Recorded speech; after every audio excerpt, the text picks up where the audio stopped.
ဗုဒ္ဓဟူးသားသမီးများအနေနဲ့2026နှစ်မှာအပြောင်းလဲတွေရှိနေပါတယ်။စမ်းသစ်တဲ့အတွေးခေါ်တွေနဲ့တမူထူးကြတဲ့လှုပ်ဆောင်နိုင်စွမ်းတွေပေါ်ထွက်လာလိမ့်မယ်။ကိုထိန်းချုပ်နိုင်စွမ်းကလည်းအမြင့်ဆုံးပဲ။ကိုနဲ့ထိတွေ့နေတဲ့ပတ်ဝန်းကျင်ကိုပါလွှမ်းမိုးထိန်းချုပ်နိုင်မဲ့စွမ်းရည်တွေတိုးလာမှထစ်လို့စိတ်တက်ခွန်အားအပြည့်နေပါ။ဒါပေမဲ့လုပ်ငန်းခွင်မှာတော့တတိထားပါ။အလောတကြီးလုပ်တာမျိုးကိုရှောင်ရမယ်။အောင်မြင်မှုအကြီးကြီးရမဲ့ကန္တာတွေကတော့ပြည်တွင်းပြည်ပဆက်သွယ်ရေးလုပ်ငန်းတွေအထူးကောင်းနေတယ်။ပြီးတော့ကုန်မာပစ္စည်းရောင်းဝယ်တာဘဏ်လုပ်ငန်းကုမ္ပဏီထူထောင်တာ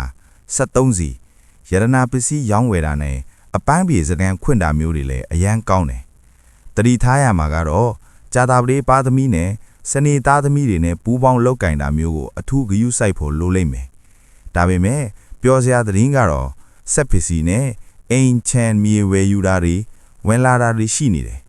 မရည်ရွယ်ပဲနဲ့လည်းအလှအတန်းနဲ့ဘာသာရေးကိစ္စတွေလုတ်ကန်ရလိမ့်မယ်ခရီးသွားမယ်ဆိုရင်တော့အနောက်မြောက်အရက်ကိုသွားတာလူမှုရေးကိစ္စတွေဆောင်ရွက်တာမျိုးကိုခဏရှောင်ထားလိုက်အောင်နော်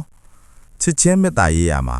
အရင်ကအထီးကျန်နေခဲ့တဲ့သူတွေဆိုရင်အခုနှစ်မှာပျော်ရွှင်အေးချမ်းတဲ့မေတ္တာရေးရာတွေပေါ်ထွန်းလာမှဖြစ်လို့စိတ်ချမ်းသာရမှာဖြစ်ပါတယ်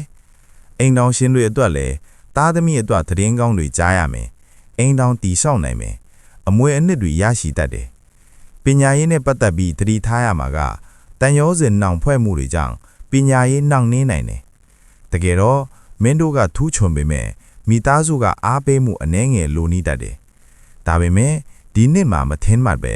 ပြည်ပပညာသင်ဖို့ရည်မှန်းချက်တွေအောင်မြင်လာလိမ့်မယ်ကျမ်းမာရေးအနေနဲ့ကတော့ခွဲစိတ်ကုသမှုခံယူရတာအာယုံကြောအားနေတာထိခိုက်ဒဏ်ရာရတာစီးကြိုသွေးကြိုကိုယ်လက်ကိုက်ခဲတာသွေးအားနေတာ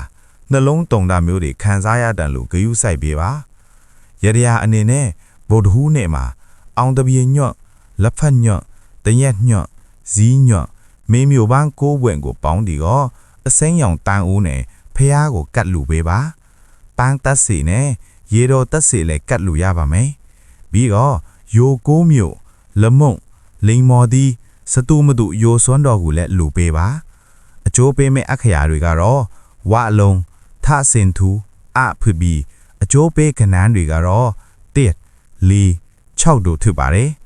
ဟောစာတန်း5ကိုအမြဲတည်နေမှာဖြစ်လို့ဆရာရဲ့ YouTube Channel ကို Subscribe လုပ်ထားခဲ့ဖို့ပြောချင်ပါတယ်